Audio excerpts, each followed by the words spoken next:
in it is the fact that this movie is made for no demographic. Have any of you ever seen that Snow Buddies series? It's just about a bunch of dogs doing shit. Sometimes they're in snow, and sometimes they're in the air, and sometimes they're superheroes, and sometimes they're in space, and then it's like Christmas, and then it's like Indiana Jones, and there's a camel, and then Santa Paws, and Santa Paws 2, and then there's Menopause. These are all movies about dogs, cute little dogs, and these movies know exactly what they are. They're made for children. Children don't care about a plot. They don't care about a businessman trying to make a building that's bigger than another businessman's building. They want to see cute domesticated animals do cute things. Shanti, Shanti, Shanti, Shanti, Shanti. Wow, this is cool. We're floating. Better stop! I might throw up all 4 of my stomachs! Nine Lives doesn't have nearly enough cat stuff in it. There's some, I guess, but not nearly enough to keep a kid's attention.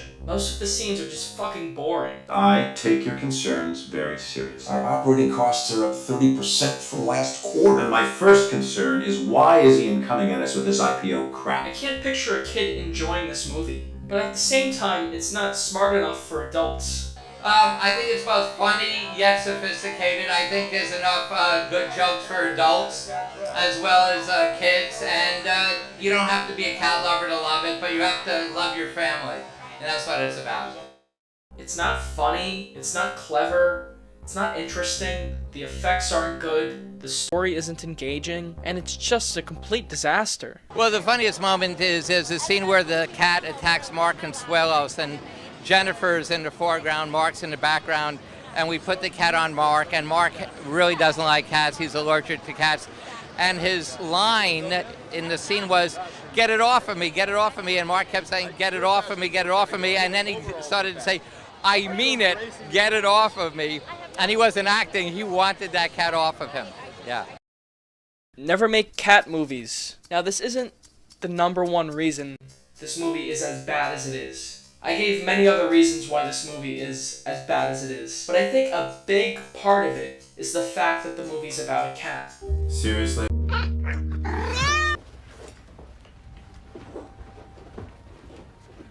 Seriously? Seriously?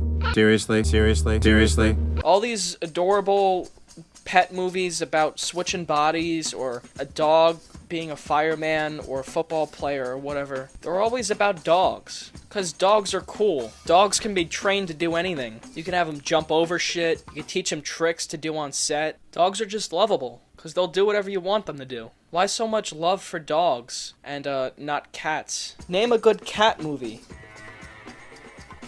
You can't do it, right? Cats are fucking boring. They don't take orders. They aren't charming. They don't run around. They don't do tricks. They just fucking sit there. I love cats, alright? I have 2 cats. This is my first cat. His name's Tyson. Look at him. He's a fat f***.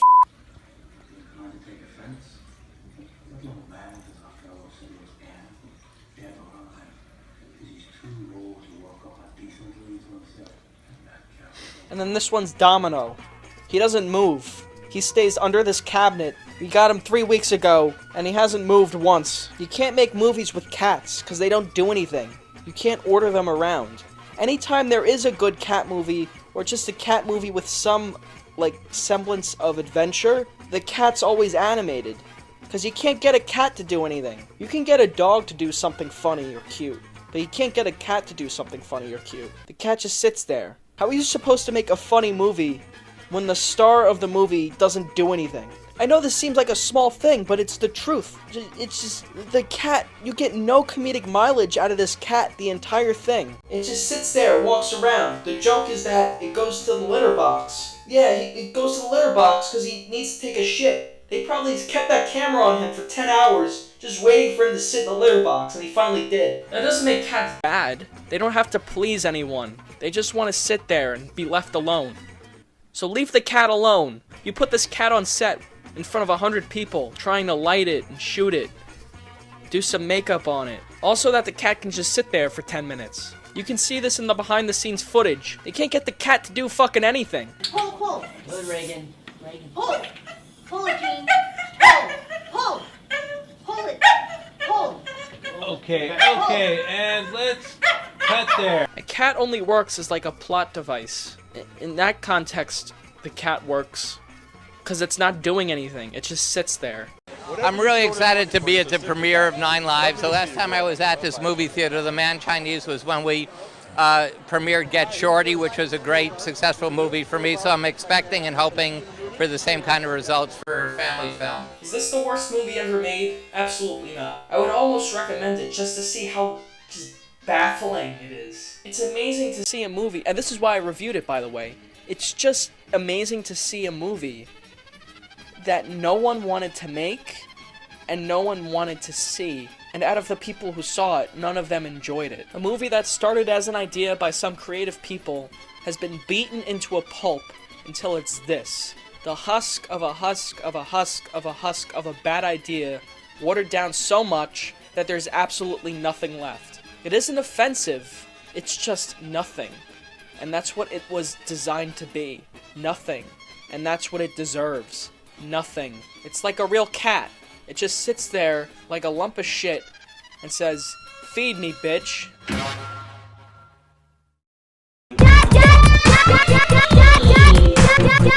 Yeah.